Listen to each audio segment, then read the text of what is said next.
Don Custodio.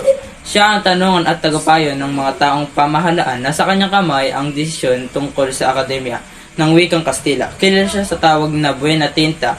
Siya ang pinalalagay na pinakamatalino ng tagapayo ng mga puno sa Pilipinas. Siya ang prailing Kastila na nakikiisa sa mga kabataan sa pagtatag ng akademya ng wikang Kastila. Isa siyang sumisimbolo sa pagmamalasakit sa mga kabataang Pilipino. Doña Victorina, isang babaeng Pilipina na magpapanggap na mistisang Kastila. Makapal ang kolorete sa muka at tinutuligsa dahil sa kanyang maling pangangastila. Tiyahin ni Paulita Gomez. Kapitan General, pinakamakapangyarihan sa Pilipinas, siya ay kaibigan ni Simon kaya't pinangingilangan ng mga praile. Si Simon ay kaibigan ni Simon mula pa doon sa Habana, Cuba. Ginawa siyang tagapagpayo si Simon. Siya ay isang Franciscan dating kura ng bayan ng San Diego. Kurang pumalit kay Padre Damaso, siya ay may lihim na pagtatangi kay Maria Clara. Siya ang sumira sa pag-iibigan ni na Maria Clara at Ibarra noon dahil sa lihim na siya lang ang nakakaalam. Isang Kastilang mamamahayag sa pahayagan na sumusulat ng artikulo laban sa mga Pilipino. Simon, siya ay si Cristomo Ibarra sa Nolimi Tanger na nagbabalat kayong mag-aalahas. Sa kanyang pagbabalik sa bayan ng San Diego, siya ay kaibigan at tagapagpayo ng Kapitang General ng Espanya. Paghihiganti ang tanging layunin sa kanyang pagbabalik sa maling pamamalakad ng mga prailing Kastila. Hinimok niya ang mga ilang taong bayan para maisakatuparan ng kanyang paghihimagsik. Ngunit maraas ang kanyang pamamaraan sa paghihiganti. Ngunit nabigod din siya sa pinakahuli.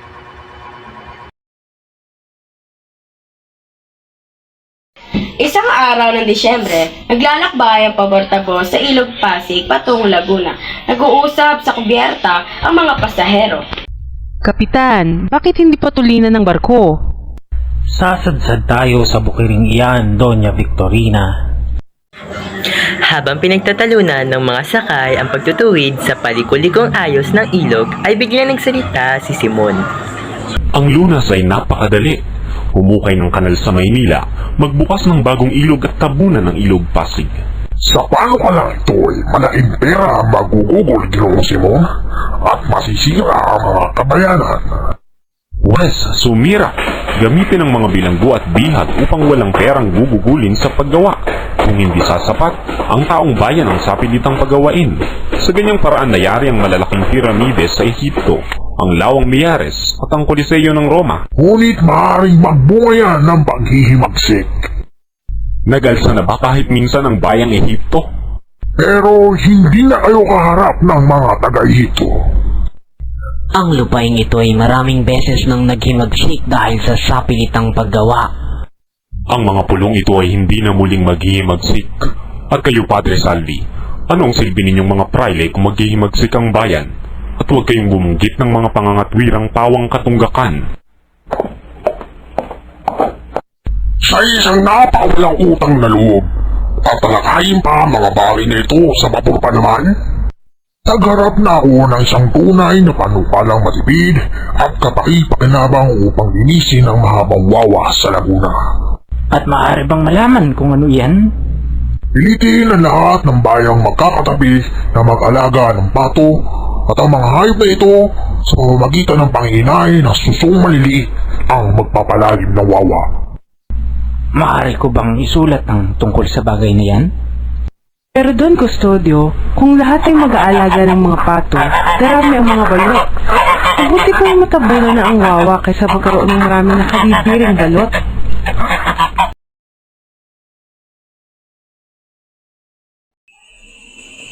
Nagsimula ang kwento ng Vapor Tabor na naglalayag sa Ilog Pasig patungong Laguna.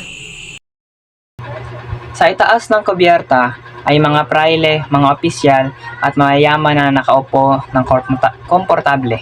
Habang ang mga Indo, Mistizo at Chino ay nagsisiksikan sa ibabang bahagi ng vapor. Si Simon, ang mayamang alahero na kilala bilang tagapayo ng Kapitan General ay pinakilala. Siya ay may kakaibang hisura dahil sa kanyang puting buhok at itim na balbas. At lagi niyang suot ang kanyang malalaking salamin na nagtatago sa kanyang mata. Nagkakaroon ng diskursyon ng mga pasahero tungkol sa mga proyekto para sa pagpapaunlad ng bansa, kabilang ang mga plano para sa pag-aayos ng Ilog Pasig at pagpapatayo ng mga infrastruktura. Pinuligsa ni Don Custodio ang plano ni Simon na gumawa ng kanal dahil ito raw ay magastos at maaaring magdulot ng pag-aalsa ng mga tao at sa halip ay nagbibigay ng kanyang suhestyon. Vapor tabo, isang uri ng sasakyan pantubig na hugis tabo, pangunahing ginagamit sa mga ilog at lawa. Himagsikan, rebelyon o pag-aalsa. Prinsipalya, isang termino na ginagamit noong panahon ng Espanyol upang tukuyin ang mga lokal na mga piling tao o mga namumuno sa komunidad sa Pilipinas. Ilog Pasig, isang mahalagang ilog na dumadaloy sa gitnang rehiyon ng Luzon sa Pilipinas, na kung saan nagmumula sa Laguna de Bay at dumadaloy papunta sa loob ng Maynila. Sa pilitan, hindi kusang loob o pinipilit. Ang klase ng pamumuno ng mga Kastila noon sa Pilipinas kung saan ang mabagal na pabor-tabor ay inihahambing sa pamahalaan. Ang mabagal na pag-unlad ay dahil sa pagkakapokus ng mga namumuno sa sariling interes at ang pagtigil sa edukasyon ng mga Pilipino upang manatiling sunod-sunuran sa kanila. Number 2, huwag maliitin ang ating kapwa kung saan ang mga Kastila noon ay may mga mababang pagtingin sa mga Pilipino, na ituturing lamang bilang mga utusan at inaakalang sila ay pinanganak para maging alipin ng mga Kastila.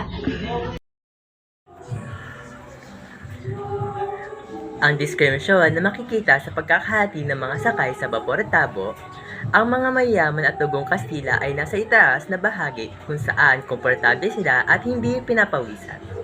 Samantala, ang mga Pilipinong Indio at mga Isnchek na nasa ilalim ng kubyerta, nagtitiis sa init, ingay ng makina, pawis at siksikan sa kanilang kinatatayuan. Ipinakita din ng kabanata na ang pagpapasya ay hindi dapat mabulag sa pansariling interes, kundi dapat isaalang-alang ang kapakanan ng lahat, lalo na ang mga mahirap at naaapi.